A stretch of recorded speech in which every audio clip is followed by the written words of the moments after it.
We are here to expose the truth about one of the world's most heinous war criminals, Vladimir Putin. As the tyrant of Russia, Putin has affected the lives of people around the world and continues to do so through wars, invasions, and oppression. Today, we are here to talk about the efforts of the International Criminal Court to bring justice to victims of his atrocities.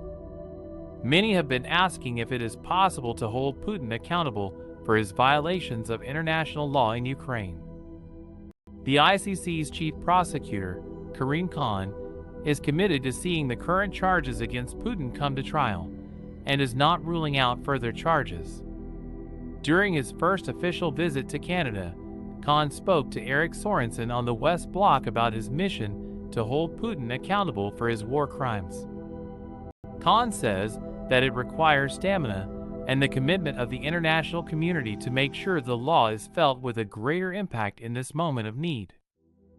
He has visited in many areas in Ukraine to see the devastation firsthand and is relying on the excellent work of the men and women of his office and the partnerships they have developed with countries like Canada and Ukraine to ensure the law is followed. Khan notes that the proceedings are often lengthy and take several years to reach a verdict. An example is the trial of Charles Taylor, the former president of Liberia and warlord, who was found guilty of war crimes in 2012, 7 years after charges were filed against him.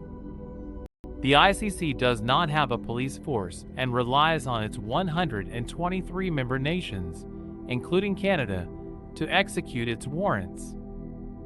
Khan calls on the international community to prioritize the mission to create justice around the world and contrast this with the stance of Russia, a country that does not recognize the court and has declared the warrant for Putin's arrest legally void.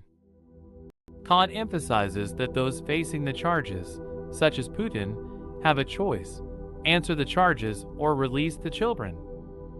The first true test of this partnership may come in August, when Putin is expected to attend the International BRICS Summit in South Africa. South Africa is an ICC member and Khan is confident they will arrest Putin. However, South Africa is reportedly urging Putin to attend the summit virtually as to not break their agreement with the ICC. Finally, Khan suggests that it is becoming more important for additional countries to join the ICC and show the world a collective commitment to justice, particularly amid increased global conflict and nuclear brinkmanship. Ukraine is just one example of an important testbed to make sure if we have the collective will to uphold justice around the world. No matter what, we must continue to remember those affected and pursue justice for them. We must not forget that the war against Vladimir Putin and his regime still rages on, and we must have the courage and the stamina to fight against him until justice is achieved.